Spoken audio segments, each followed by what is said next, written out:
I love you back. All right, I'd like to kick this off on the heels of Make America Great Again, because this being such a triggering thing, I'd like to make this real. What does that America look like? That great America. Please describe that to me in your eyes. We okay with the audio? We're vibing so high, It looks like everyone in this room here tonight. Seriously, you know, it's a pretty incredible thing to be able to go and visit with people like you in all different parts of the country, and it is so hope-inspiring because of the thing that brings us all together. So when we talk about Make America Great Again, what is that? All of us here come from different backgrounds, different walks of life. We all have our own stories, our own experiences, but what is the one thing that brings us together? It is our sincere and deep love for our country, and that we cherish deeply freedom and the ability for us to live in a peaceful and safe country, to be able to live out our right to life, liberty, and the pursuit of happiness, and to make our own decisions for ourselves. You know, living in a country where we have clean water to drink and clean air to breathe. Living in a country where we don't have to live under this dark cloud of looming nuclear war closer than we ever have been before. Living in a country how you were raised, Danica, as your parents taught you, my parents taught us. I grew up working in our family's little restaurant in Hawaii, a small business. You go out and you work hard and you can live that American dream. All of this centers around our ability to live free in this country that we love. Oh, I'm very, very happy to be here. Thank you, Danica. Thank you, Tulsi, and thank you all for being here for that wonderful.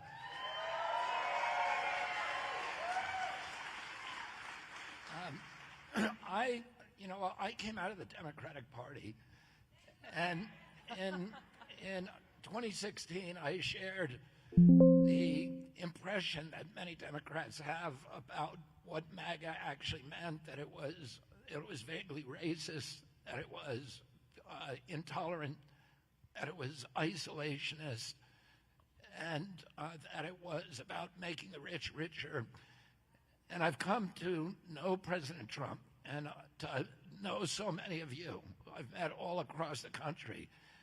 And I've come to have the exact opposite impression about what MAGA really means.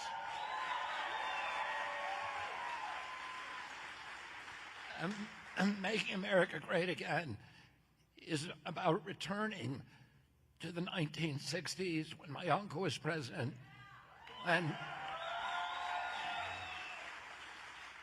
when America was the wealthiest country in the world. We owned half the wealth in the world.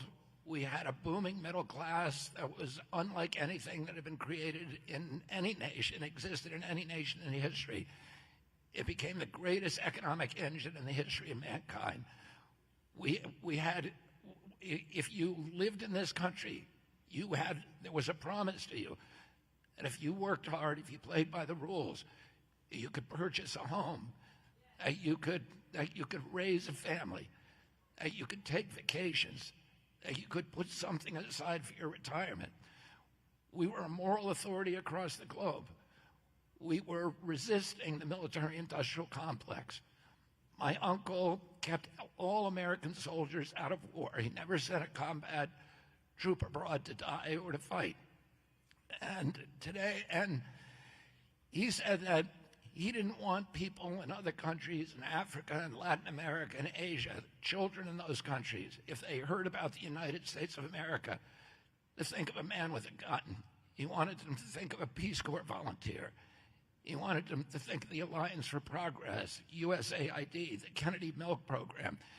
These programs in which the U.S. projected economic power abroad rather than military power, where we were raising up, we were end-running the oligarchies, the military juntas in those countries, and we were helping the poor in those countries to lift themselves up and create their own middle class, which is the only basis for a stable democracy. My uncle said that the primary job of a president of the United States was to keep our country out of war. And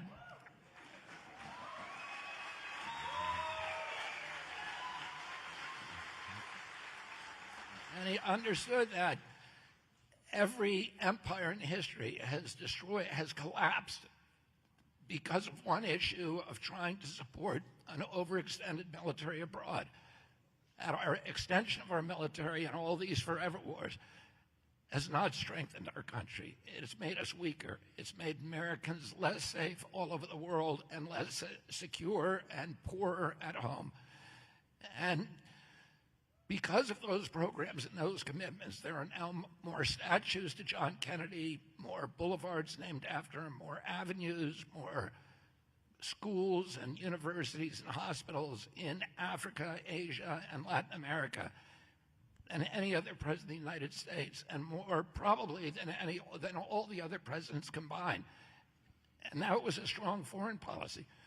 We were addressing the places, the civil rights and other issues in which our country had fallen short of its ideals. So there wasn't a desire to cover those things up. There was a desire to remedy them, to make our country live up to our ideals.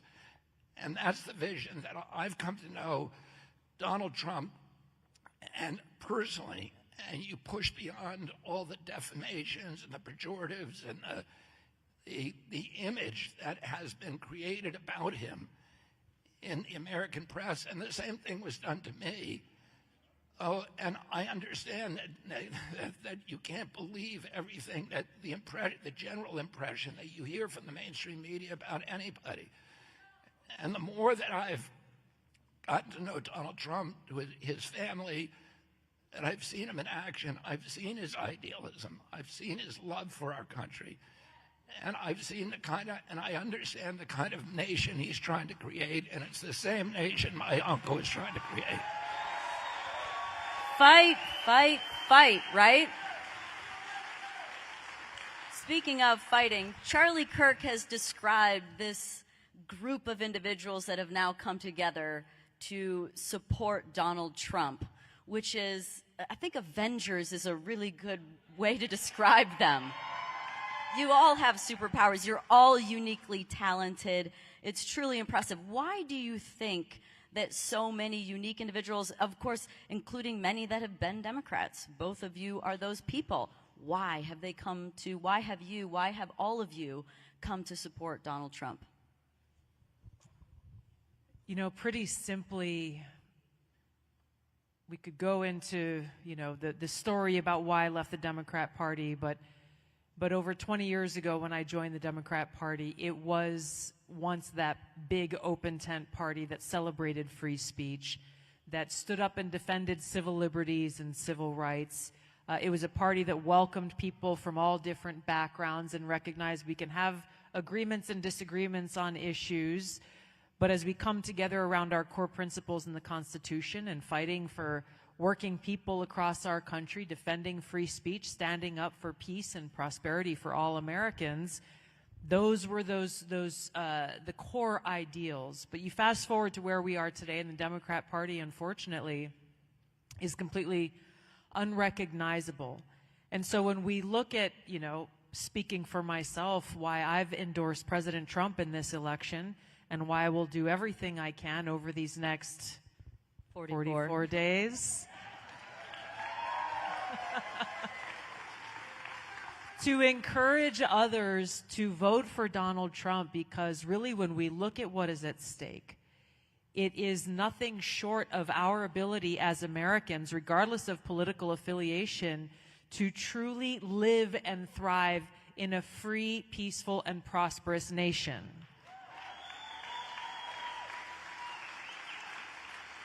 And I know in our conversation we'll go into a little bit more detail on that, but when we recognize that that is what is at stake, we also then must recognize that when we compare and contrast the record of Donald Trump as president, and we compare that to Kamala Harris's record as vice president, We see a record of success under Donald Trump when it comes to freedom, peace, and prosperity.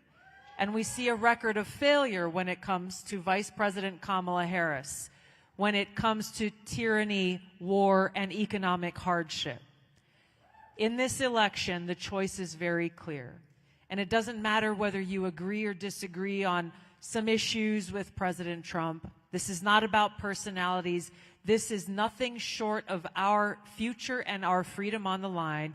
And President Trump is our best hope to defend that freedom, to defend our future, to walk us back from the brink of World War III and nuclear war so that we can live out that promise that the founders of our country had for every single one of us as Americans.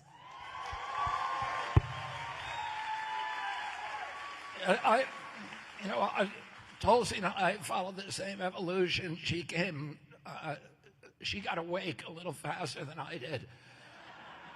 And I would add Elon Musk and so many other people to this list. Do you mind, Bobby? How many former Democrats or independents, libertarians we got here in the room tonight? Awesome. Thank you. So you know what we're talking about. In the Democratic Party that we were raised in, the Democratic Party of John Kennedy or Robert F. Kennedy doesn't exist anymore. The Democratic Party that I grew up in was the party of peace. It was against war. My father died running against the Vietnam War. My uncle spent 1,000 days in office fighting against his military-industrial complex, his intelligence apparatus to keep our country out of war.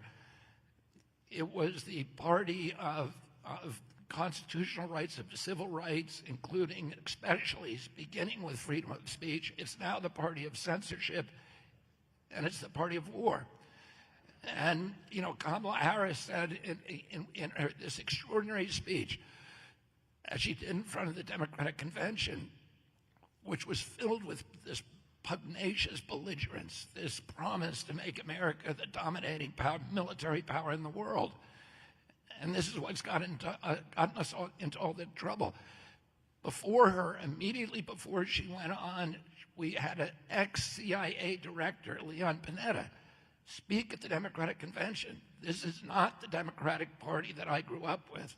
I would never do that. It was all kinds of military generals speaking at that convention. The Democratic Party in recent days, including Vice President Harris, has touted the endorsements of Dick Cheney and John Bolton and 225 other neocons who have endorsed Harris against Trump. Well, those people are the people who brought us the Patriot Act. They brought us the surveillance state. They brought us the censorship state. They brought us the torture regimen, the extraordinary renditions. They brought us the Iraq War, the biggest foreign policy debacle in the history of our country. They have not, Dick Cheney has not changed his minds about those policies. None of them have. They still believe that those were all good things for our country. So when they endorse the Democratic Party, it's not because they've changed. It's because the Democratic Party has changed radically.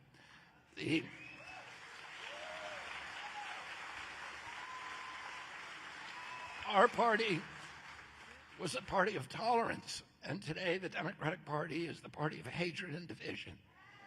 And, I have many, many old friends. Most of my old friends are Democrats. And I don't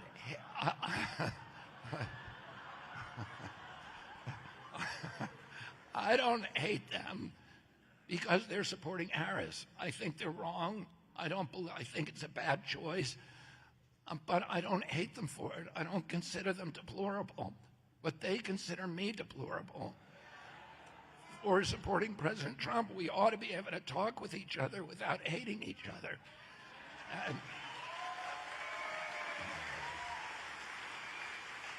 And the Democratic Party prided itself on being able to win debates and to be able to have conversations with journalists and enunciate a vision, and defend their records. And now we have a Democratic Party candidate who won't go to unscripted interviews, who cannot explain her policies. And, you know, I like what Tulsi said about, if you want to know the difference between the Democratic Party and the MAGA movement, look at the state of California, the state that I live in now. This is a state that has the highest homeless rate. Half the homeless people in our country live in California. To me, the greatest city in our country was San Francisco, and today it's a ruin. It is the state with the worst, second worst education. It was the top education system in the country. Now it's 49th out of 50th. There's 1 million people a year in California who are leaving the state. They have run out of U-Haul trucks. And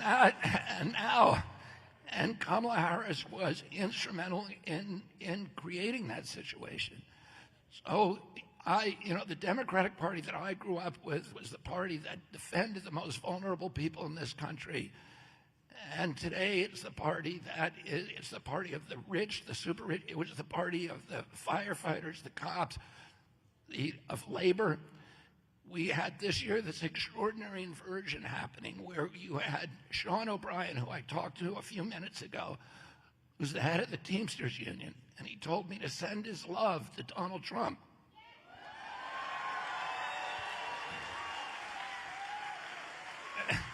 And while they had military leaders and CIA leaders talking at the Democratic convention, you had Sean O'Brien, the head of the Teamsters Union, talking at the Republican convention. And the Democratic Party, when I was a kid, the Democratic Party owned very little money. Usually the contributions were a half to a third of what the Republicans raised in presidential races. Today, it's a complete inversion. In 2020, roughly 50% of the people in this country voted for Democrats, according to what we're told, and roughly 50% voted for the Republicans, but the 50% who voted Democrat owned 70% of the wealth in this country. The 50% who voted Republican owned 30% of the wealth. And if you look at the campaign finance, I was looking at the reports for both parties on the way over here tonight, on the way on my drive from Phoenix. And the Democrats have outraised the Republicans 2-to-1 or 3-to-1 in this race. And it's not because of enthusiasm. We got much bigger crowds than they do. We have much more intensity than they do.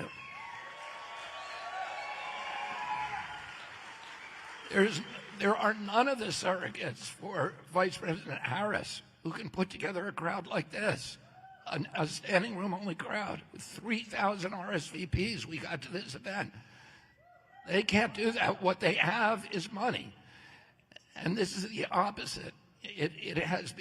This has become the party of the working class, of the working poor,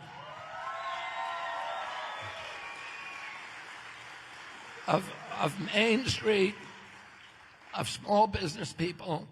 Kamala Harris's brother-in-law, who is her campaign manager or finance director, has taken leave of being the general counsel for Uber, one of the most anti-union, anti-labor organizations in this country. They are on the side of big tech and the intelligence agencies, because they are all linked.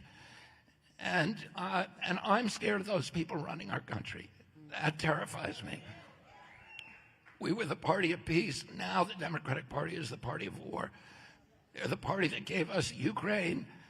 They're the party now that is threatening to put missiles into Russia, to the Kremlin, to mainland Russia, and start World War III. My uncle did everything in his power to avert a conflict with Russia, including doing something nobody ever did, but to have direct contact with Khrushchev. They exchanged 26 personal letters. My uncle put a hotline in the White House so he could talk directly to Khrushchev. In the White House today, nobody's talking to Putin. Nobody's talking to the Russians. Nobody's listening to what they're saying about the red lines that we are creating. And it's really, they've brought us now to the brink of nuclear war. We're closer to nuclear war than at any time that we've been since 1962. And it's terrifying for me, the leadership in the White House. If there is a nuclear exchange, 5 billion people will die. A full-blown nuclear exchange with Russia and China would be over. The World War III would be over in 73 minutes, and 5 billion people around the world would die. And, you know, all of the worries about climate and everything else are dwarfed by the worries of nuclear war. And they have us right at the brink. So it's a different party, and we've had this extraordinary inversion now, and this is now the party of the values that I cherish.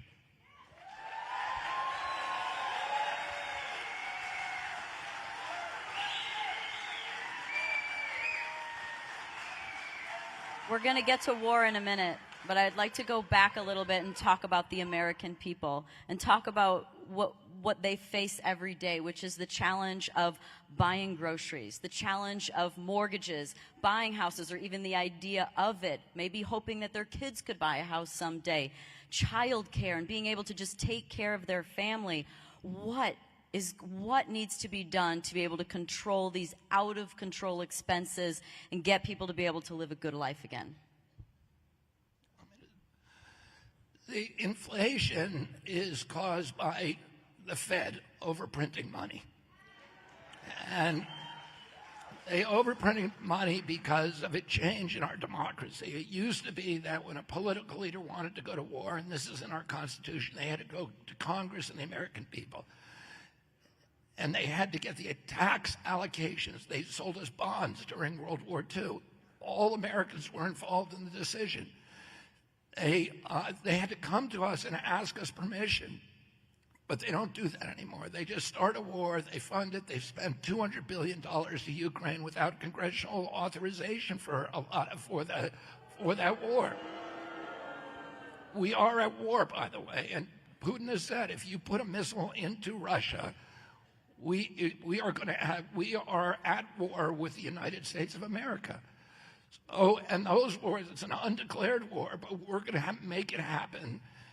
And what they do now is they just print the money, and then they charge us not through a tax, but through inflation, which is a hidden tax. And it's a tax on the poor, it's a tax on the middle class. It's a mechanism for shifting wealth upward to this new oligarchy of billionaires. And that is what caused inflation. The other principal cause of inflation is the money that we're spending on chronic disease, which is $4.3 trillion a year. It's 5 times our military budget. We're adding $1 trillion every 90 days under the Harris-Biden administration to our $36 trillion national debt, and that is ultimately the cause of inflation. If we want to restore our economy in this country and the affordability of our lives, we can no longer cut our way out of that kind of debt. We have to grow our way out of it. We have to grow our national economy, our GDP, is the only way to do it. And the way that you do that is reallocate. You cut, when we can cut the military in half. With the military budget, we were told in 1962, when the walls came down in Russia, in Eastern Europe, that we were going to get a peace dividend, and that the military budget was going to be cut from $600 billion to $200 billion, and that we were going to bring that money home and regrow our industrial base. We didn't do that. Instead, the military budget today, if you include national security and veterans benefits and foreign aid, which is military aid to Ukraine, et cetera, it's $1.3 trillion. The money we give directly to the Pentagon is about $900 billion. We can have a stronger national defense with half that money. We can arm ourselves to the teeth at home. We can protect the sea lanes, we can protect the neutral areas like the Antarctic, and we can have a two-strike defense around the world. Right? But at half the money that we spend, about $500 billion, it has nothing to do with national defense. It has to do with global domination, which is the agenda of the neocons who now run the Democratic Party. We need to bring that money home and begin regrowing our industrial base. And I'll give you an example. Every $1 million that we spend on military production, on weapons production, creates 2 American jobs. Every $1 million we spend on child care creates 18. If we want to regrow our GDP, it's about regrowing goods and services at home. It's about bringing the money away from military production and building our industrial base here in the United States. And that is President Trump's plan for making America great again.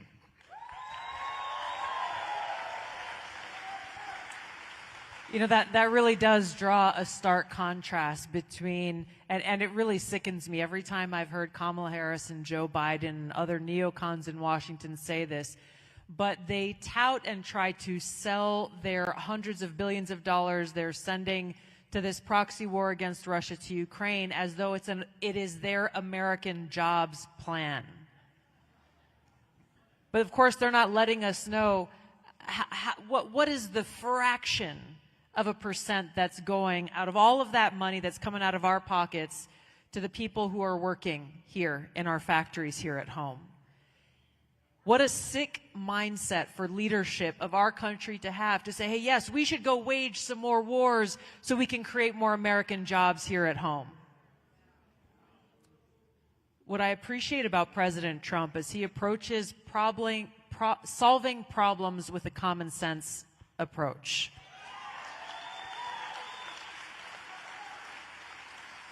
I had an interview earlier today with a reporter who was asking the question about some of the proposals and the policy ideas and promises that President Trump is making on the campaign trail with regards to our economy. And the reporter was asking, are these policies really considered quote-unquote conservative? What I appreciate about President Trump is his first thought is, how do we fight for the American people first and foremost? And how do we do so using our common sense? It's common sense, no tax on tips. Makes sense to me. Common sense, provide a child care tax credit. Makes sense to me. Common sense, invest in small businesses. Invest in those who are working hard and creating jobs right here at home. President Trump has shown throughout his life and throughout his first administration, again, you don't have to take my word for it. We can look at the facts and look at the record. Our economy was booming under President Trump's administration. The cost of living was far lower under President Trump's administration. The cost of fuel was far lower under President Trump's administration. In almost every metric that you can look at of economic prosperity versus economic hardship, you can attach President Trump's face and name next to economic prosperity and Kamala Harris next to economic hardship. The ideas that she is putting forward, Bobby covered very clearly and thoroughly how their plan is to continue to wage more wars, which further drain our resources and make us far less safe in the world. The fact that she is celebrating the support of someone like Dick Cheney tells us all that we need to know about what kind of commander-in-chief she will be. The fact that President Trump is welcoming people like Bobby Kennedy and myself and so many others from across all party lines shows us what kind of administration he will have and what kind of leadership he will bring. It is inclusive, it is welcoming, and it is centered around those who love America.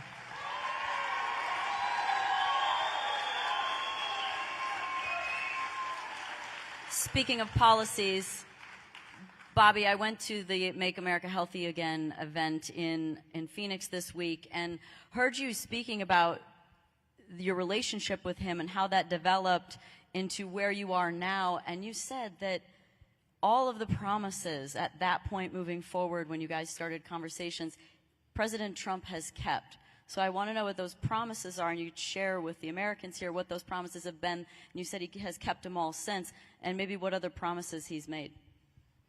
I mean, I got, when it first became public that I was considering endorsing President Trump, I got many, many alarmed emails and texts and phone calls from Democrats and from friends of mine who said, you're ruining your life because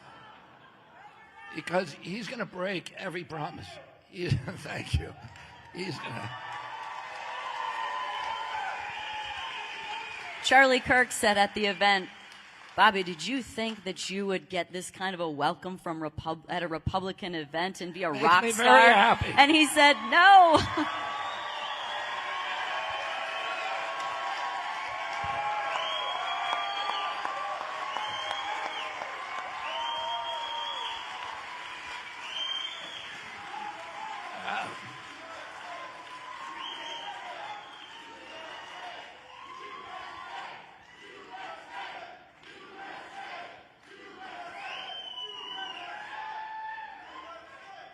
Yeah, I lost a lot of family and friends, but I have a new family.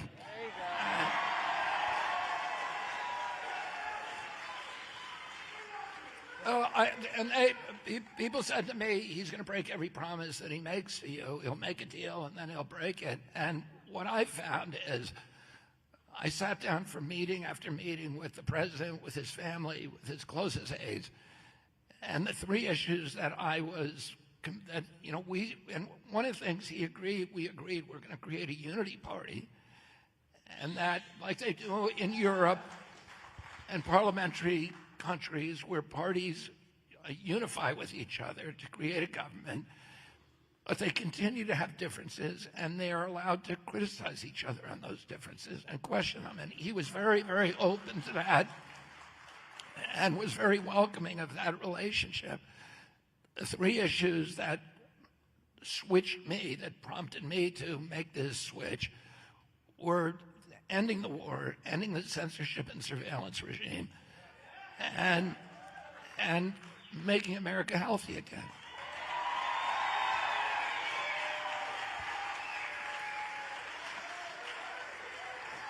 And he made all those commitments, but during our conversations, it was clear to me that these were not just facial commitments. He had a deep knowledge and a deep commitment to each of these. Donald Jr. and J.D. Vance and President Trump all talked about their fear about allowing the neocons back into the government, which surprised me a lot. But they all had a visceral fear that these people are going to destroy our country and destroy the planet. They were absolutely committed to restoring the health of our country for economic reasons, for moral reasons, and just because it's critical that our country to be strong. 77% of American kids are ineligible now for military service because they have chronic disease diagnoses or obesity diagnoses. And that this is weakening our country in terrible, terrible ways, economically, militarily, morally, spiritually, etc. And so they made those commitments during our talks. But he put his money, and he said, I'm going to put you on the transition team, which I didn't ask for. But it was a commitment. And by the way, President Trump told me that the last time around, when he got into office, that he was not prepared to govern, that he didn't really know what came next, that he was immediately surrounded by business, corporations, corporate lobbyists, and they all said, put this guy in power, put this guy in this position. It's 14,000 positions that the president has to fill when he comes into office. And he said, I did what they told me, and it was a lot of bad people. And you know how he talks about bad people. And he said, And he said, I'm not going to do that again. And because of that, this time around, the GAO pays for the transition team, the General Accounting Office. They won't give you any money until you win the election. So you can't start picking a new government until November 5th. And he said that the last time around, that put me in a bind because we didn't have time to vet people and to understand what they stood for and what they were going to do. So this time he went to private donors and he said, we're going to start the transition team 3 months earlier.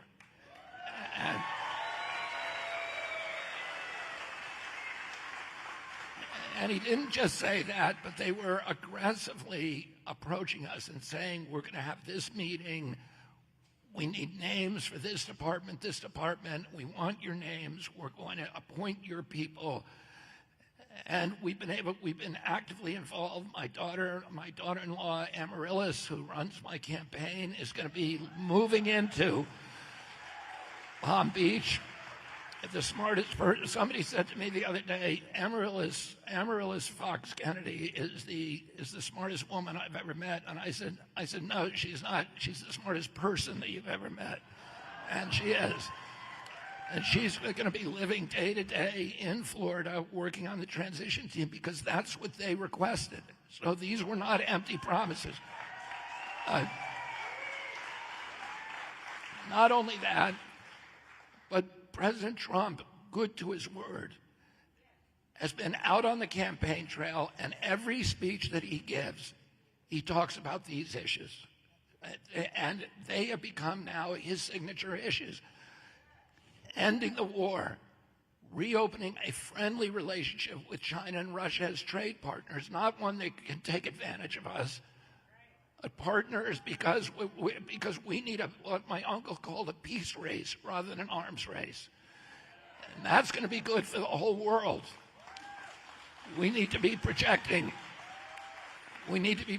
economic power abroad like my uncle did, rather than military power, which has gotten us into all this mess. And he talks about that with an eloquence that I have never been able to muster. I'm so impressed with the speeches he's given on this subject. I urge you to look at YouTube.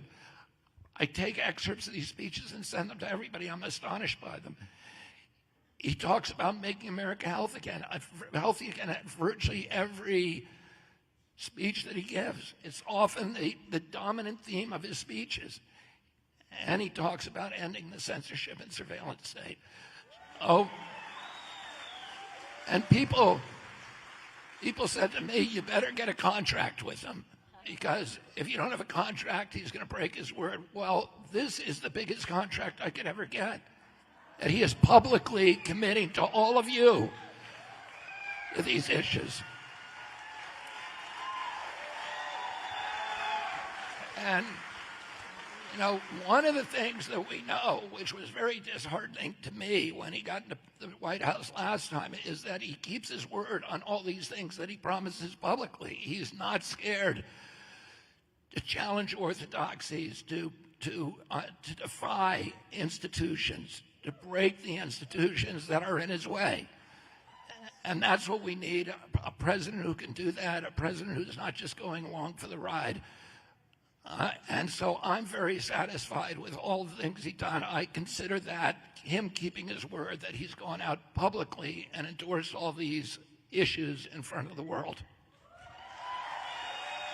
Let's talk about censorship for a second. Bobby, I love posting about you, but every time I do, my engagement goes down by half. I apologize. It does. I'm going to keep doing it, though. Tulsi, you're on the Quiet Skies fly list, correct? So you're still in the military, but you're on a no-fly list. Yep. That's practical. I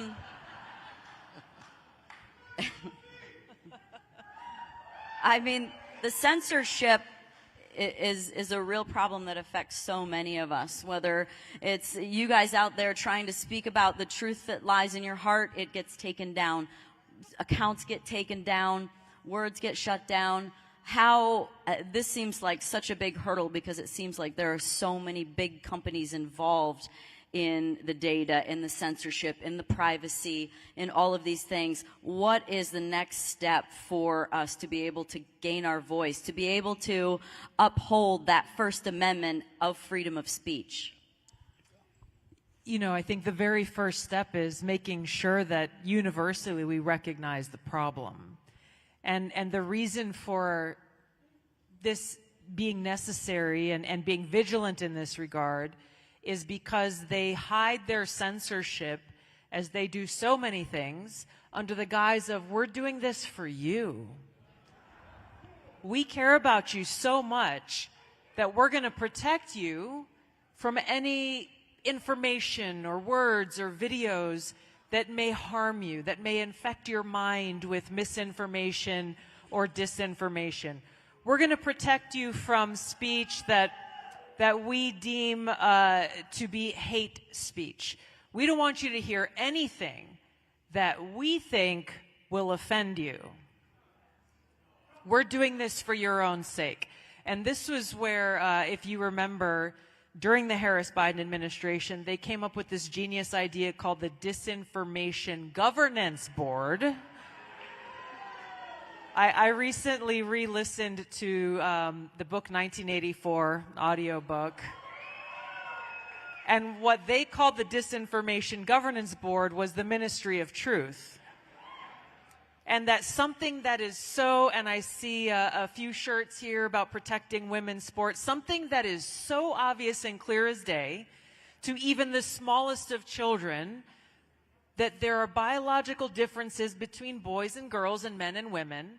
According to Kamala Harris and Joe Biden's Ministry of Truth, that is not the case. Don't believe what your eyes are showing you. That whatever they want us to believe to be true is the truth. And this is what is so incredibly dangerous, that you have people who are in positions of power today, and they're working with the propaganda media, and they're working with big tech and social media, suppressing accounts or posts that they don't want people to see, and amplifying voices and narratives and agendas that they do want people to see, which is harming our kids, the most vulnerable amongst us. And they're doing this with this mindset that they believe that they know what's best for us more than we do. And quite frankly, that they just don't care. That they care more about their power than the well-being of our children. They care more about the power than our voices and our freedom to make up our own minds for ourselves.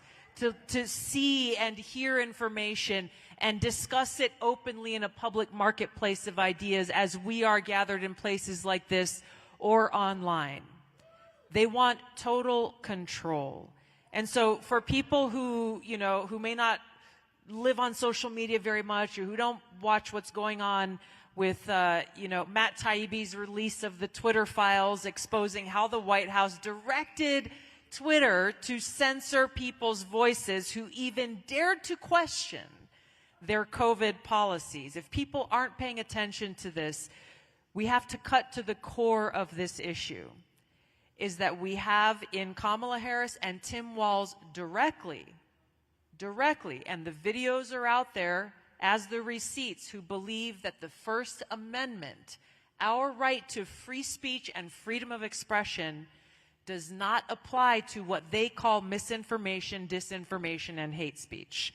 And what they're not telling the American people is that they and they alone are the ones who dictate what that speech that must be censored is. We've been experiencing this now over the last 4 years, and it's been an eye-opening experience for so many people. I've experienced it, as you mentioned, Danica.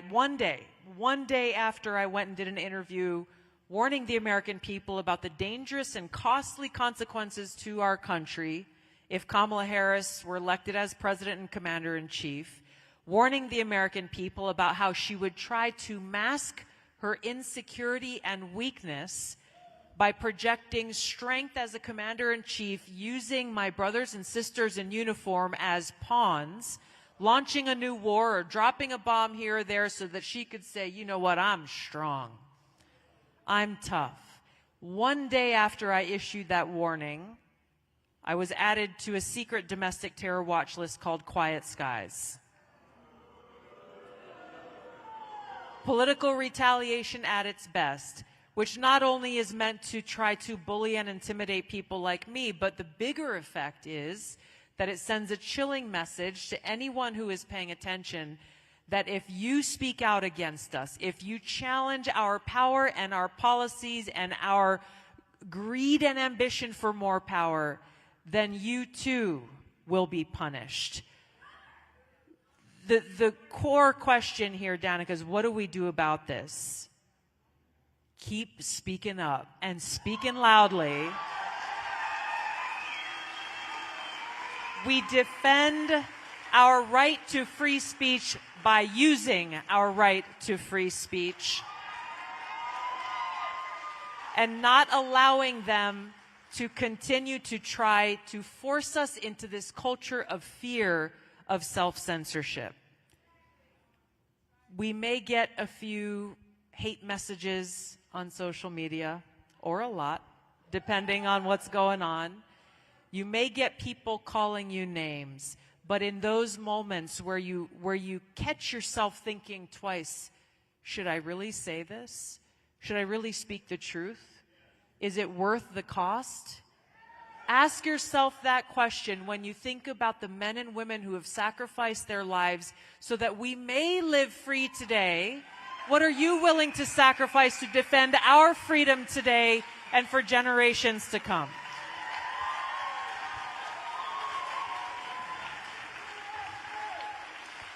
How satisfying was it, Tulsi, to see that clip of Kamala saying there was nobody in an active duty war zone, and then it panned around to show the guys going, well, what are we doing? I love what Tulsi... More on that in a minute. I'll let you speak on this, Bobby. I love what Tulsi said, because the compassion, humanity, security for all of us is always the alibi for totalitarianism. It's always the excuse that they give us. They're helping us. And you know, we've seen in recent weeks, you can go on YouTube and see Tim Walz and Vice President Harris and Secretary of State, former Secretary of State Hillary Clinton, all saying the same thing. The First Amendment does not protect misinformation and disinformation. So it's the government's job to be the arbiter of what's true and not true, and not allow people, your neighbors, to put dangerous thoughts in your heads. And that the First Amendment is a privilege and not a right. And of course, the First Amendment does protect for misinformation and disinformation. The First Amendment protects truth, but it gives equal protection to lies. And that's how America is designed. We need that. And it's critical for democracy to have the free flow of information, to be able to allow dissenters, people with unpopular views, to talk, because so many times things that are regarded by lies by one generation are recognized by as the truth by the next generation. And it is that dialectic, the clash of ideas, the annealment of argument in the furnace of debate that rises the best ideas to triumph in the marketplace of ideas and give rise to policies. And, you know, the Democratic Party that I grew up with supported the Nazis walking through Skokie, Illinois in 1978, which was a neighborhood that was filled with Holocaust survivors. And it was appalling to them what the Nazis were saying. But everybody understood that we had to be willing to die for the right to say it, even if we didn't agree with it. That's what America's about. And that we can't be frightened of bad ideas. And that, you know, as Louis Brandeis said, the remedy for bad speech is not censorship, it's more speech. And that's how we resolve things in the United States of America. And Tulsi, found out that she was on this list because every time she walked through an airport, she was being surveilled. There were air marshals assigned to follow her, to photograph her cell phone, to watch what she was doing, to monitor her conversations. And some of those air marshals were revolted and appalled. And they became whistleblowers. And that's the only way.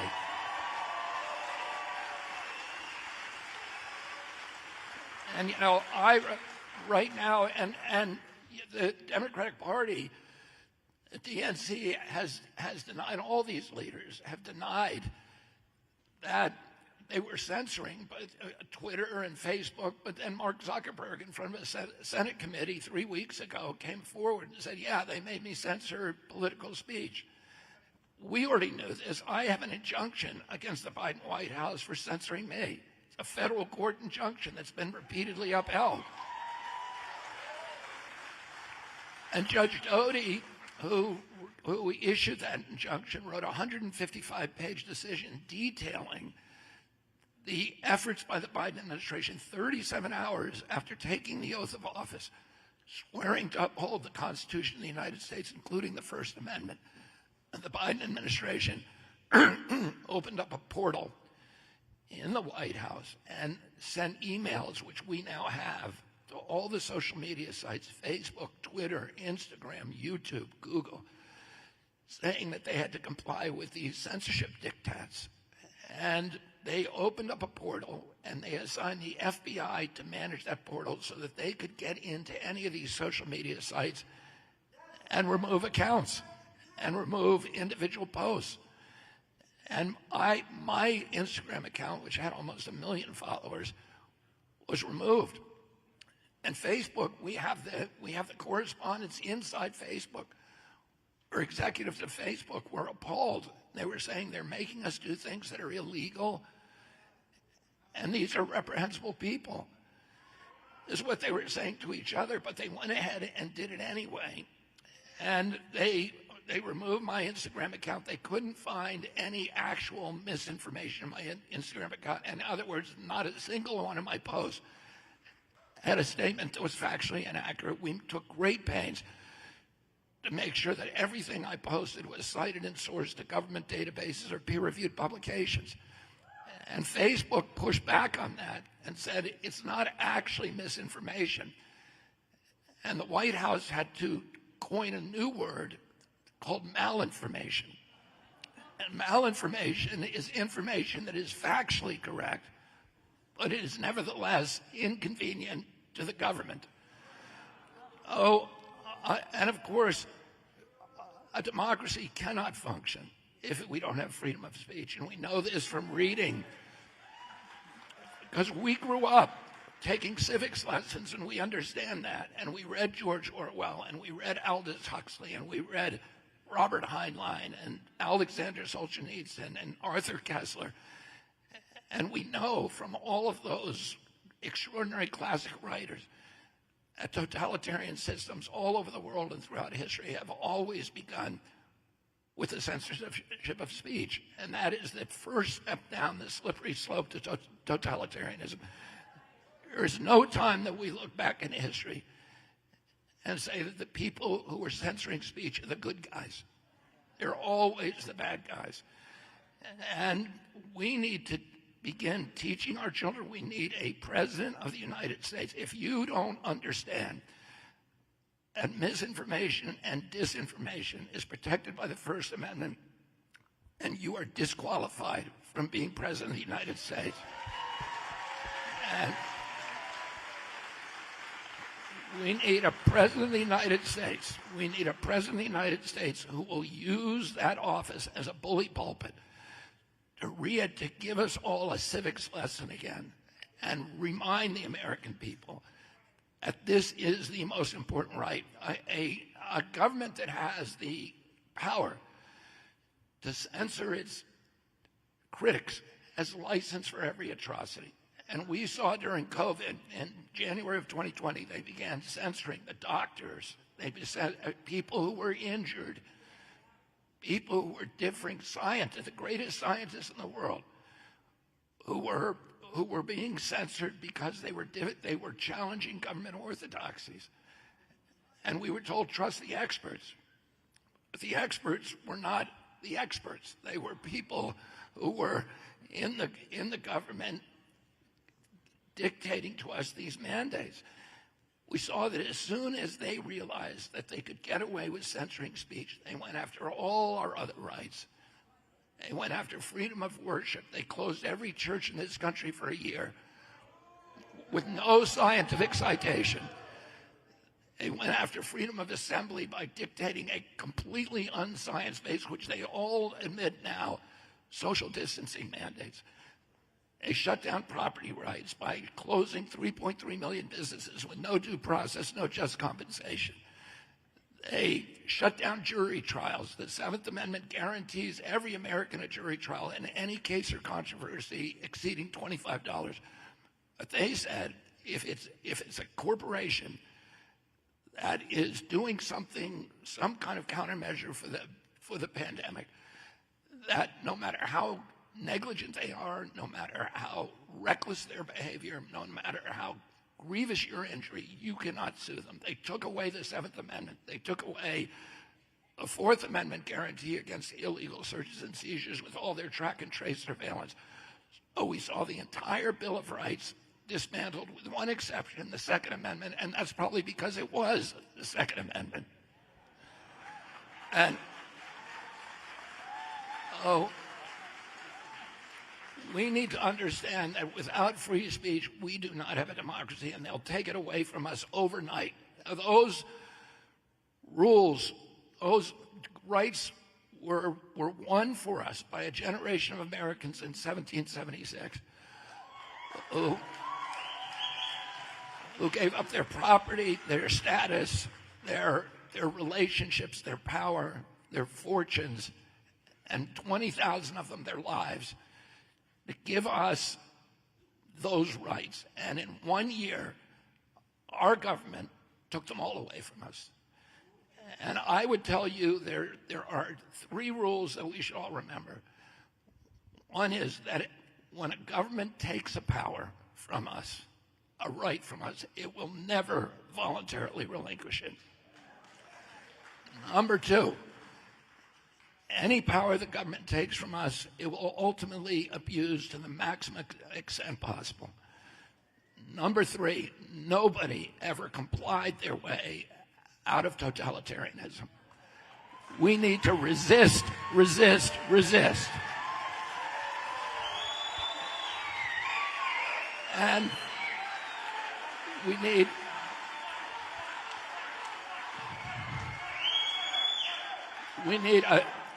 need a president, and right now you're seeing the rise of totalitarian systems all over the world. We saw in Brazil 2 weeks ago them ban Twitter and all these other social media sites and become a totalitarian regime. Europe is now censoring speech openly. We saw the arrest of Pablo Durov, the head of Telegram, when he landed to refuel in France. He was dragged off his airplane and put in jail because of free speech, because they didn't like what was written about the Ukraine war. We see the head of the European Commission, Thierry Breton, threatening Elon Musk that if he has a live interview on Twitter X Spaces with President Trump, the former president of the United States, the nominee of one of our 2 great political parties, that would be violating, that Musk was going to be criminally and civilly prosecuted or penalties amounting to 6% of the value of his company. And what should our government be doing about that? The Biden administration, if we really were promoting democracy around the world as we claim, instead of fighting a war in Ukraine, we should be screaming at the rooftops against these governments and threatening sanctions against them if they censor their people. And nobody in the Democratic Party or our government has spoken out against this atrocity, this calamity. And what we need is a president who will re-educate the public about our civic duty, who will reinstitute civics lessons in our classes that teach people to love the United States of America. And we need to teach our children to resist, resist, resist, and resist until hell freezes over, and then fight them on the ice.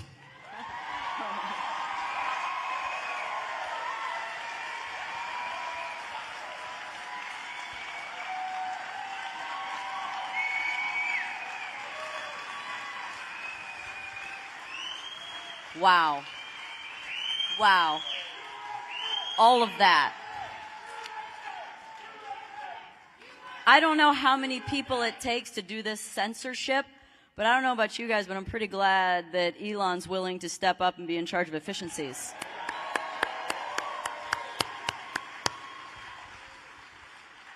Speaking of efficient, let's talk about the efficiency of our money here in America, and let's talk about war. There was no new wars under President Trump. Since then, there is conflict in Ukraine, the Middle East, war, war, war. Billions of dollars being sent overseas. Money that could help us here, help Americans, make America strong again. How are we going to end this war? Is President Trump going to be able to do it as quickly as he said, and what is that going to take? Yes, first of all.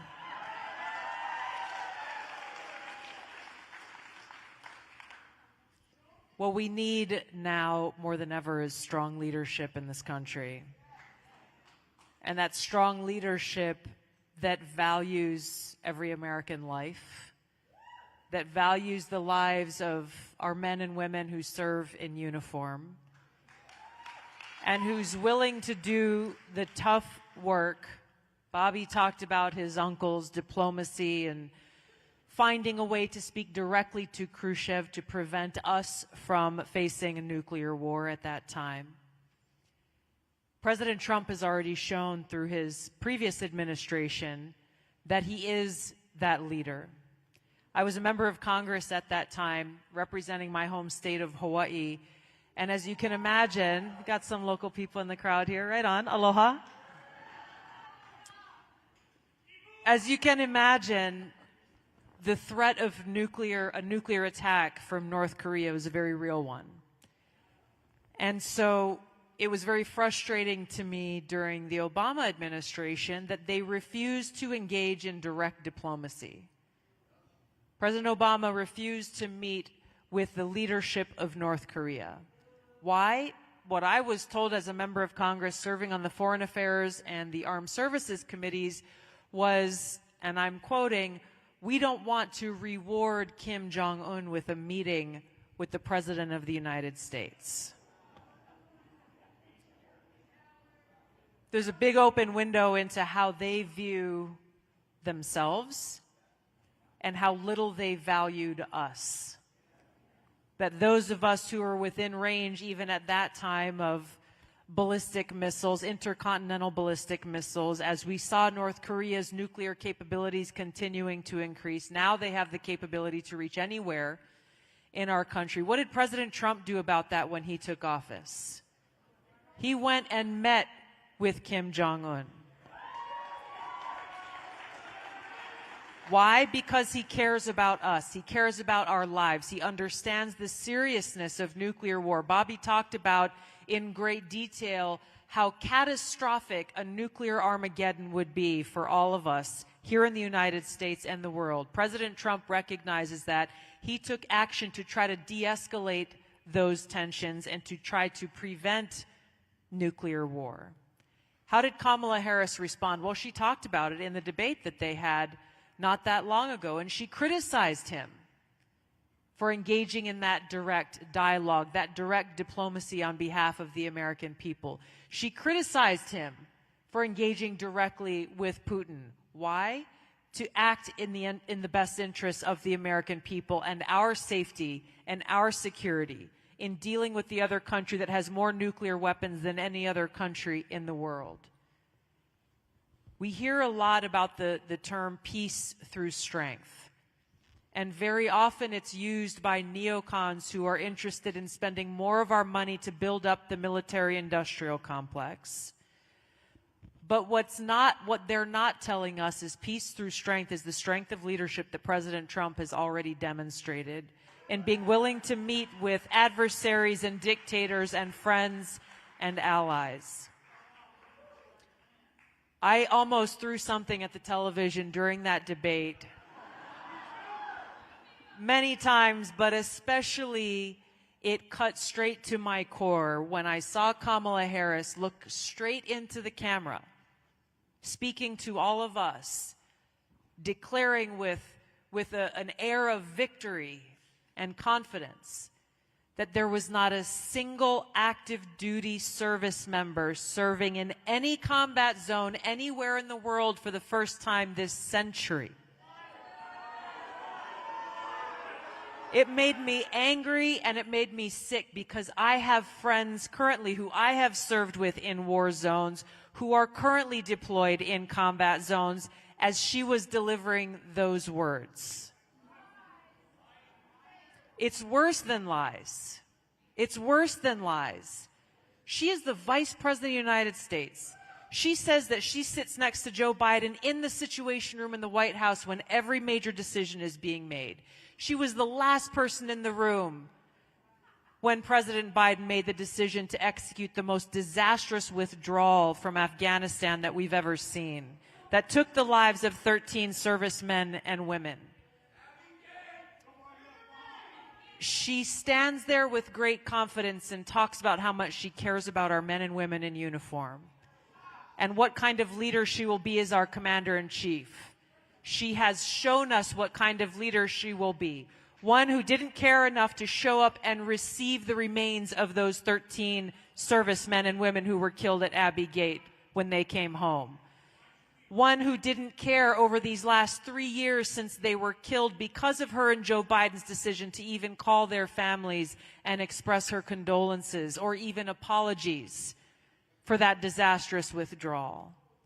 And one who stood there and spoke to over 70 million Americans who were watching that debate and said, none of my brothers and sisters are in harm's way today, when many have been killed under her watch, including this year. How can we trust someone who cares so little in the job that she currently has about the cost of war and who pays the price, that she thinks we should promote her to be president? The cost of war is real. I served in a medical unit during my first deployment to Iraq. It was 2005, during the height of the war, when we took an incredibly high number of casualties. That deployment changed my whole life. When I went home, I had left a seat in the state legislature and volunteered for this deployment. When I went home, people thought, okay, good, you're home. Welcome home. You can come back and kind of pick up your life where you left off. But there was no way that I could do that. I was resolved because of that experience and the experiences that I had in deployments that followed, both in the Middle East and in Africa, to be in a position where I could make those decisions about war and peace, recognizing that diplomacy, all avenues of diplomacy must be exhausted, and seeing war as a last resort. I stood with President Trump at Arlington Cemetery on the 3rd anniversary of that suicide bomber at Abbey Gate in Afghanistan. I felt his sympathy and his sorrow as he shared that time with those Gold Star families who were there. I saw in him someone who will keep that promise to take care of our men and women in uniform, to make those decisions carefully, seeing war as a last resort, and doing the tough work to fulfill the promise that he has made to every one of us, to walk us back from the brink of World War III and nuclear war so that we can live free. We cannot live free unless we are at peace. We cannot be prosperous unless we are at peace. And if we allow Dick Cheney and Liz Cheney and Kamala Harris back into the White House again, we will see not only more war, but we will see that continued grab on our rights and our civil liberties and our freedoms once again in the name of, well, if we are to keep you safe, we have to take your freedom away.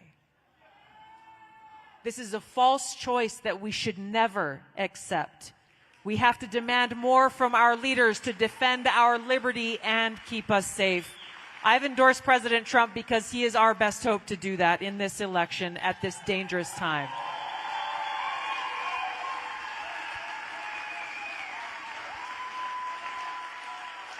Bobby, I'd like to ask you about something. If you want to say something about that, otherwise I'm going to ask you about making America healthy again. Let me talk a little bit about this issue. You asked about whether President Trump can end the war as he promises on day one, and the answer is yes. Now, it's going to be a lot, and because we control all the funding for the war. It's our war.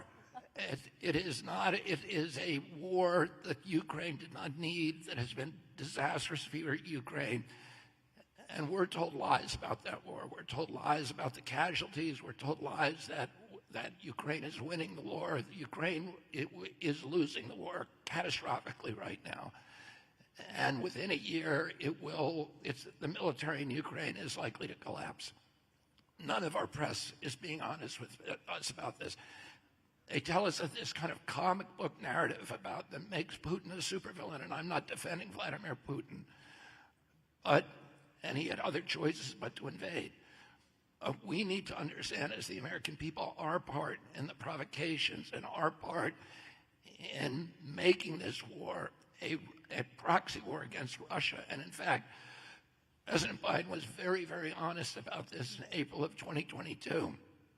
When we forced Ukraine to walk away from a peace agreement that was very, very generous with Russia, that both sides had already initialed in Istanbul. And President Biden was asked, why are we going to war in Ukraine? And he said, we want regime change in Russia against Vladimir Putin. Well, that's not for Ukraine freedom. Lloyd Austin, as Secretary of Defense, was asked at that same time the same question, and he said, our purpose is to exhaust the Russian army and degrade its capacity to fight anywhere else in the world. That's nothing to do with Ukraine. And we're told this war began in February of 2022. It didn't. It began in February of 2014 when the CIA and USAID overthrew the elected government of Ukraine and a neutral government, and put in power a pro-U.S. government. And the Russians had warned from the beginning, you can never put NATO into Ukraine. We had made a deal in 1992 when the walls came down, and they allowed us to reunify Germany, East and West Germany. They had marched out 450,000 Soviet troops and allowed NATO, a hostile army, to come into those barracks. And the one thing Gorbachev asked us at that time was that we would not move NATO any further to the east, and we promised we wouldn't. James Baker, the Secretary of State, famously said, we will not move NATO 1 inch to the east. Since then, we've repeatedly broken our word. We've moved NATO 1,000 miles to the east through 14 countries, and the Russians said from the beginning, but you can't go into you. We don't like what you're doing. We're appalled by it. It's dangerous. But whatever you do, you cannot move NATO into Ukraine. Why? Ukraine has a 2,200-mile border with Russia. It's like Canada and the United States. If we put Aegis missile systems, which we've done in Poland and Romania, these are Lockheed Tomahawk missiles that can be equipped with nuclear warheads. Those nuclear missiles would be 3.5 minutes from the Kremlin. We could decapitate the entire Russian leadership in 3.5 minutes with no time to respond, and that destabilized the whole world.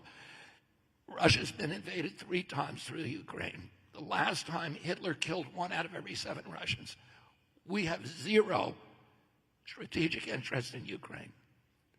We have no treaty with Ukraine. The Russians have an extreme strategic interest in Ukraine.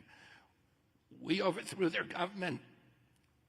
Putin waited, tried to negotiate an agreement the Minsk Accords, which France agreed to, France and Germany agreed to, and the Ukrainian government agreed to, and then we pressured Zelensky not to sign it. Zelensky ran in 2019 on a peace platform promising to sign the Minsk Accords, and he won with 70% of the vote because the Ukrainian people wanted peace. They didn't want a war. And when he got in there, we put pressure on him not to sign the agreement. And Russians ultimately went in February of 2022 with only 40,000 troops. They weren't trying to march across Europe as we were told in this country. They weren't. Putin wasn't Hitler bent on world conquest. That's what we were told. He sent only 40,000 troops into a country of 44 million people. Clearly, he did not want to conquer it. What he said clearly again and again, and we never listened to him, I just want you back at the peace table. Zelensky went to Biden and asked him to negotiate a peace. Biden refused.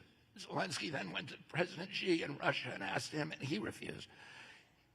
He then went to Naftali Bennett in Israel and to Erdogan in Turkey, and they said, we'll do it. And they negotiated a new peace agreement in Istanbul, in which the Russians agreed to leave Donbass and Lugansk, part of Ukraine, even though Donbass and Lugansk had voted overwhelmingly to go to Russia. Putin said, no, I don't want you.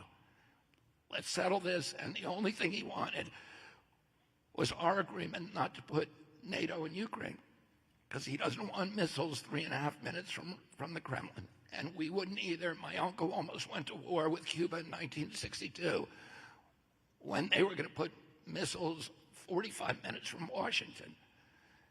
And my uncle settled that in a secret agreement. He realized that with Ambassador Dobrynin told my father, this was not unprovoked. We did this because you put nuclear missiles in Turkey on our border.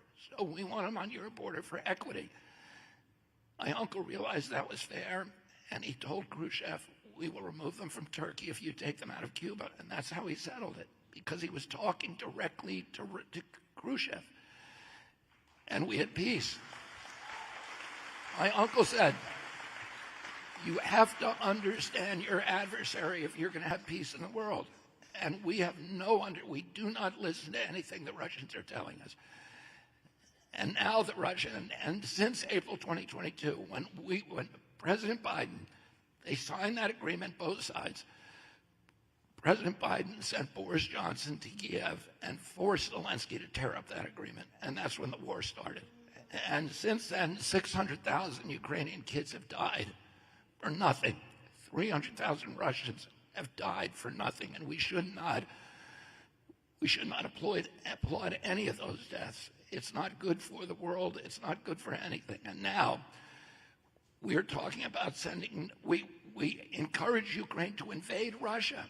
And the Russians were saying from the beginning, Putin was saying from the beginning, I'm scared if you go in there because I'm scared you'll use it as a base to invade Russia. Well, we did exactly what he said. Now we're going to allow Storm Shadow missiles, which are operated with U.S. satellite technology, to hit the Kremlin, hit targets in Russia. 2 weeks. They say we're going to do that.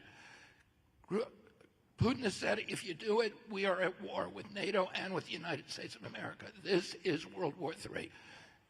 As Tulsi said, the Russians have 1,200 more nuclear warheads than we do. They're the greatest nuclear power in the world. They have better missile systems than we do.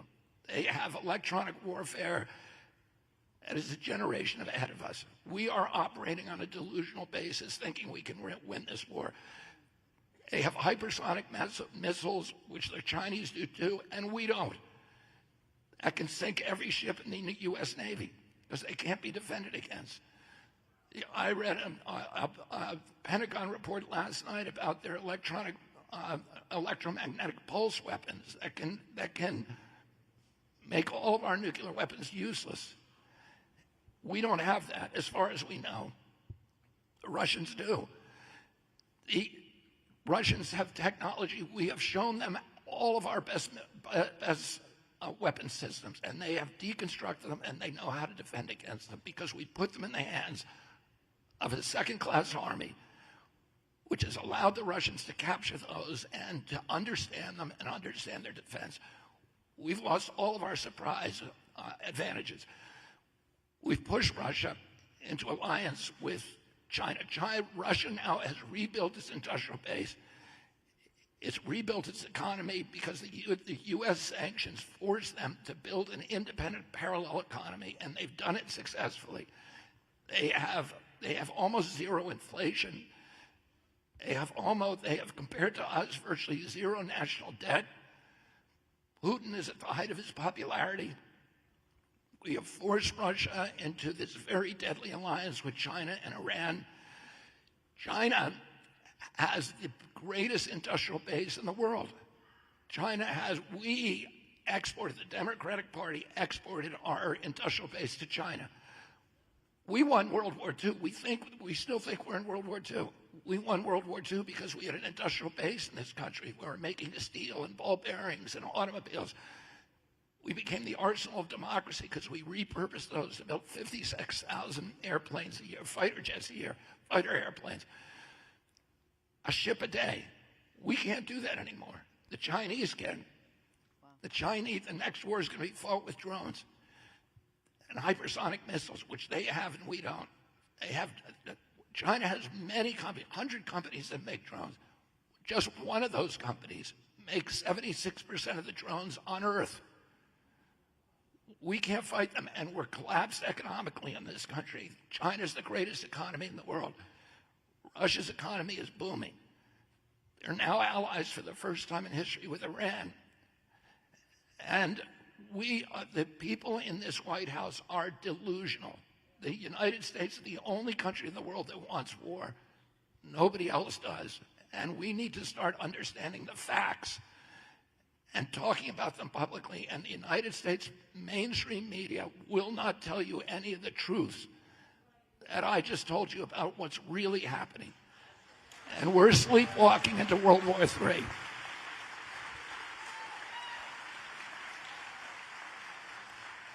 It's shocking when you hear those things, how close we are to World War III, to demise of our planet on some level. These are scary facts that really should help encourage you and to share the message to vote for the right president that's going to end this. I have two more questions for you guys. Make America Healthy Again is definitely the one that hits home hardest for me. That's the one that motivates me. I want to be able to go to the grocery store and I want to know that the food that I'm buying is not covered in chemicals. I want to know that they didn't slip in a vaccine in the lettuce. I want to make sure that the vaccines that families go to get for their children are safe. I want to know that the rules should be in place, that people should be accountable for what they do. I want to make sure that when I go breathe the air outside, that I'm not just breathing in a bunch of metals and toxins from the chemicals and chemtrails that are sprayed across the sky, landing on our food. I get fired up about making America healthy again. So, what is the first and most aggressive way that you would advise President Trump to make America healthy again? What would be that first step that you think would make the biggest difference that you would advise him? The one thing that is making America sick is corruption in the regulatory agencies. The agencies that are supposed to be protecting public health are not doing that. Instead, their primary priority is the mercantile and commercial interests of pharmaceutical companies, of big food and big agriculture. And they are utterly corrupt from at least the top part of those agencies, completely corrupt. And President Trump has asked me for help unraveling the corporate capture of those agencies, unraveling this corrupt merger of state and corporate power. And we've already put together a team to move into USDA, to move on day one.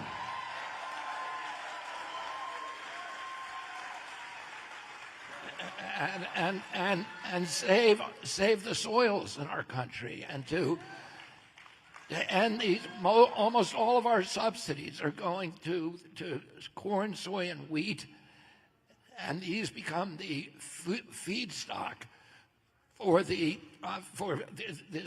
producing food that is no longer nutrient dense. It's nutrient anemic, and it's creating. And it is the food that is the cheapest, so it becomes the feedstock for the ultra-processed food industry. And that food is the food, 70% of the food that is paid for by food stamps. So it gets a subsidy, agricultural subsidies, and it gets the food stamp subsidy, $70 billion a year, to poison American poor with. It gets the school lunch program. 70% of that is going to ultra-processed foods. And we are systematically sickening our children. And the greatest asset, the most valuable asset in our country today, if you're an insurance company, if you're part of the medical complex, hospitals, et cetera, if you're a pharmaceutical company, the most valuable asset is a sick child. And that's why our kids are the sickest kids in the history of the world, and the sickest of any country.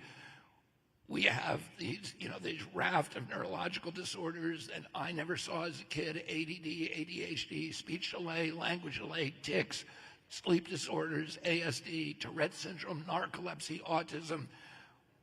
We have autoimmune disease, explosion, rheumatoid arthritis, lupus, Crohn's disease, all these exotic things that didn't exist. Diabetes. When I was a kid, the average pediatrician saw one case of diabetes in his lifetime. Today, 1 out of every 3 kids who walk through his office door is diabetic or pre-diabetic. And all the allergic diseases, peanut allergies, food allergies, eczema, asthma, anaphylaxis. Obesity.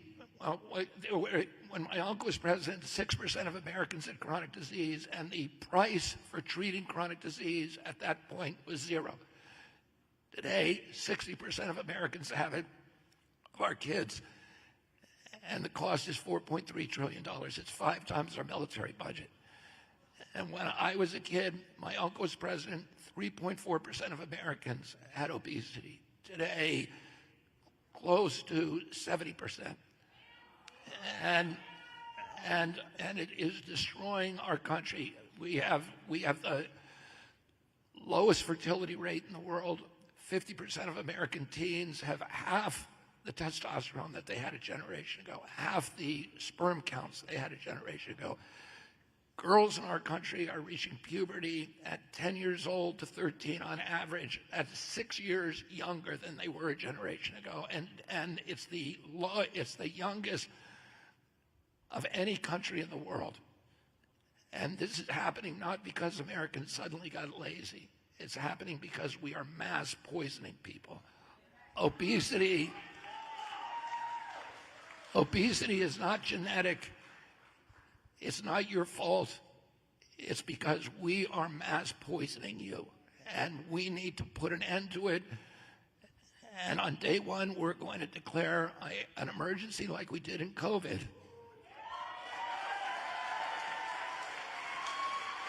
But it's going to be a chronic disease emergency, and we're going to get the fluoride out of the water. We're going to get the chemicals out of the food. We're going to get the chemtrails out, the chemicals out of the chemtrails, and there's 1,000 ingredients in our food that are banned in Europe. And we're going to get rid of all those chemicals. And I know how to do it. And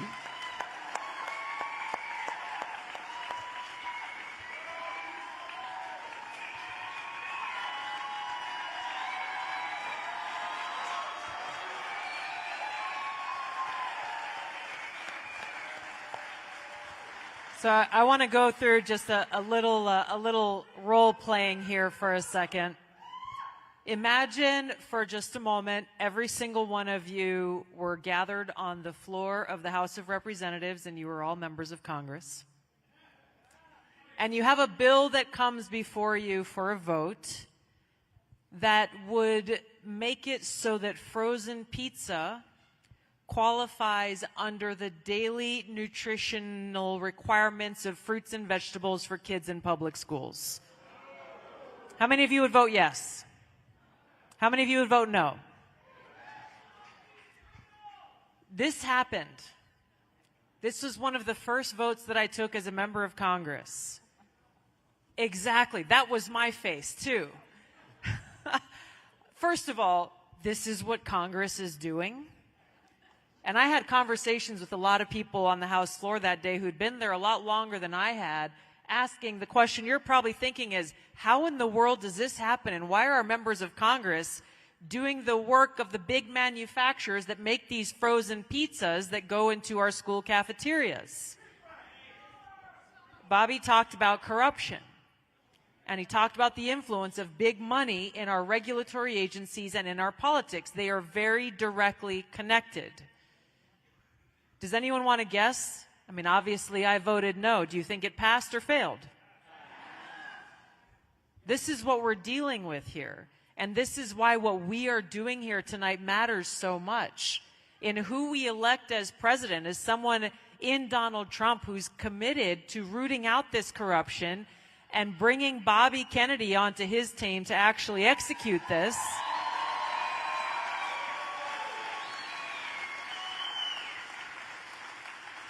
And you saw Sam Brown here who's running for U.S. Senate here in Nevada. It's having people in the House and the Senate who are committed to this same cause. What does Make America Healthy Again actually means? It's things like this. It's things like friends of mine who are going for treatment at the VA, and I unfortunately can't even tell you how many of them have shared this story with me, going and sharing about the challenges they are having, whether it's post-traumatic stress or chronic injuries or chronic pain, and they are literally given a sack full of pills. A sack full of pills. One is to treat this one is to treat the consequences of that one, and this one is to treat the consequences of that one, the negative impacts of this one or that one.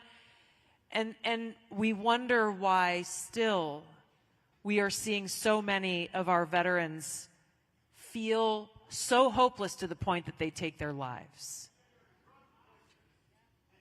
What we are talking about here in this incredibly historic opportunity in re-electing President Trump to the White House is to change this sick care system into truly a health care system that cares about us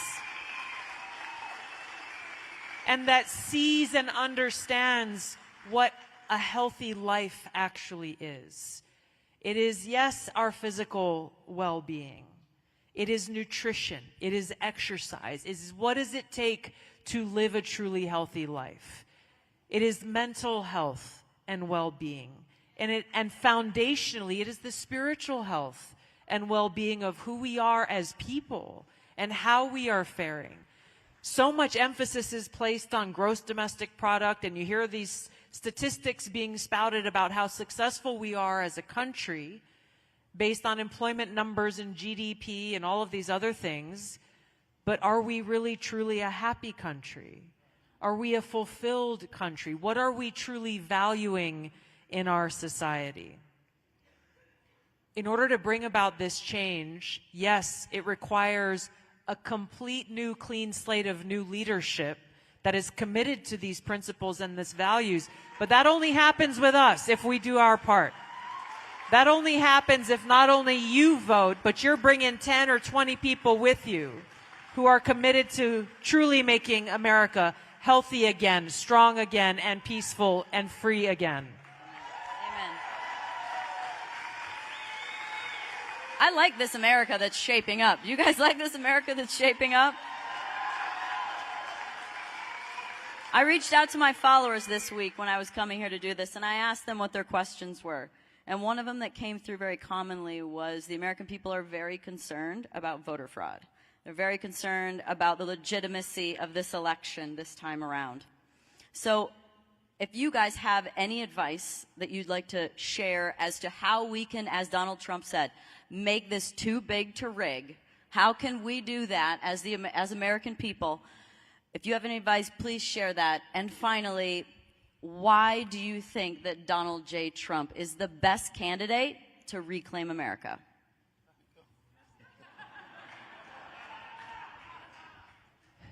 Voter integrity is a serious concern and a serious issue.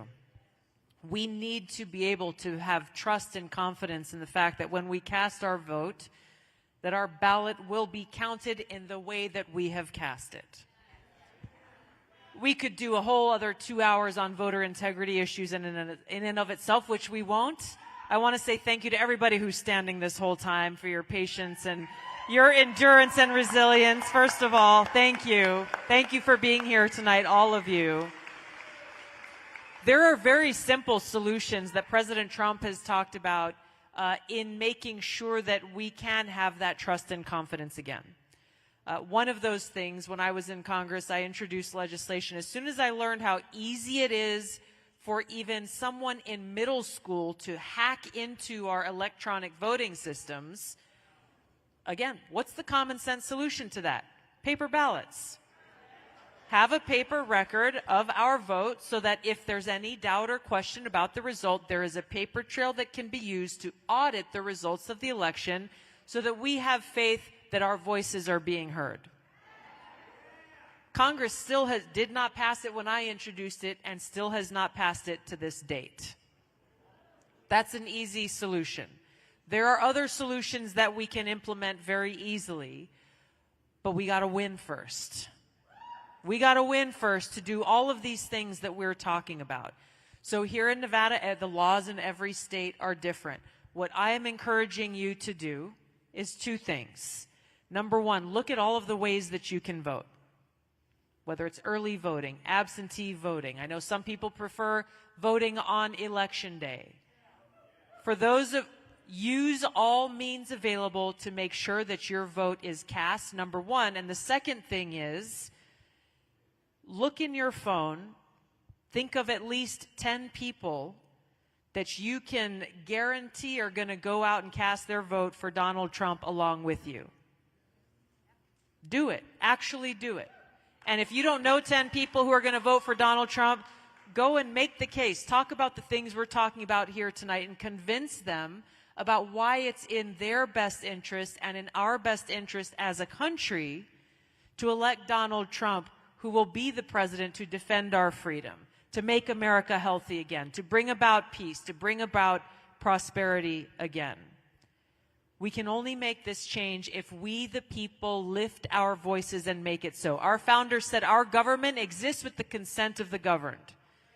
If we stay home or if we wake up on Election Day and maybe you're sick with the flu and you don't feel like getting up, or maybe you get caught in an airport in some other state by an airplane delay and you don't make it back in time to cast your vote on Election Day, we cannot afford to lose a single vote. We have to lift our voices for Donald Trump because that is a vote for freedom, peace, and prosperity. Thank you so much.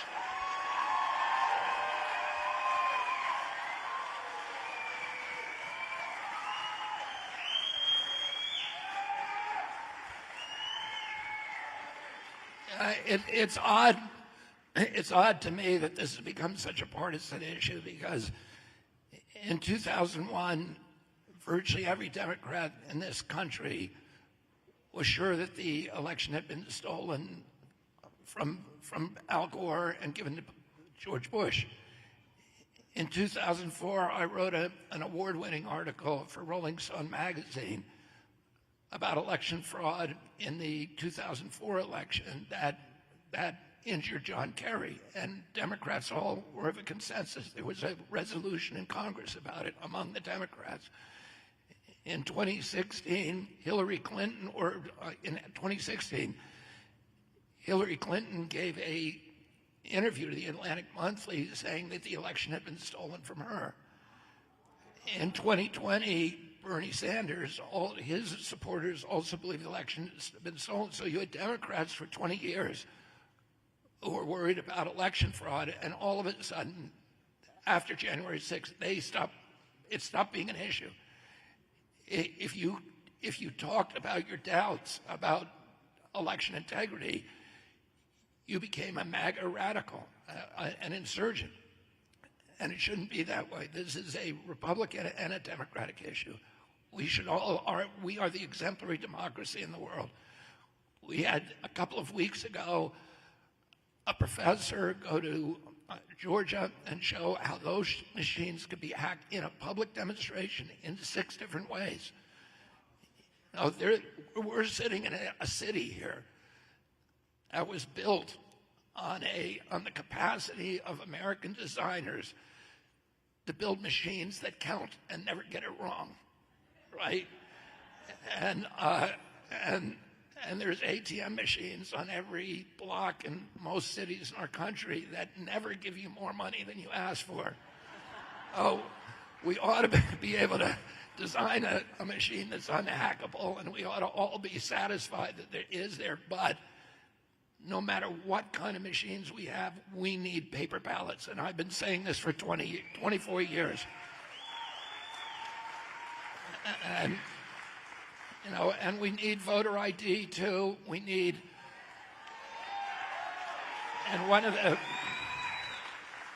and the Democrats are worried about voter ID, and they have legitimate reasons for doing so, because there's a lot of Americans, and there's tens of millions of Americans, and most of them are Democratic voters, who don't have driver's licenses. So they're elderly people, they're urban people, minorities particularly, and students who tend to vote Democratic, and they believe that any effort to require voter ID at the voting booth is going to disenfranchise tens of millions of voters. Well, the solution for that is something that I've been urging President Biden to do for years, and that I'm going to urge President Trump to do in his first week in office, which is to order the Post Office and the State Department to distribute passport cards to every American who can't afford them. And I have agreements from Andrew Young, from Reverend Al Sharpton, and many, many other civil rights leaders, that they will remove all of their objection to a requirement of voter ID at the voting booth if we do that. And so this is an easily solvable problem. It's a problem that doesn't have to divide us. And it's a mystery to me about whether, and these civil rights leaders have met repeatedly with President Biden, begging him to do it, and he's refused.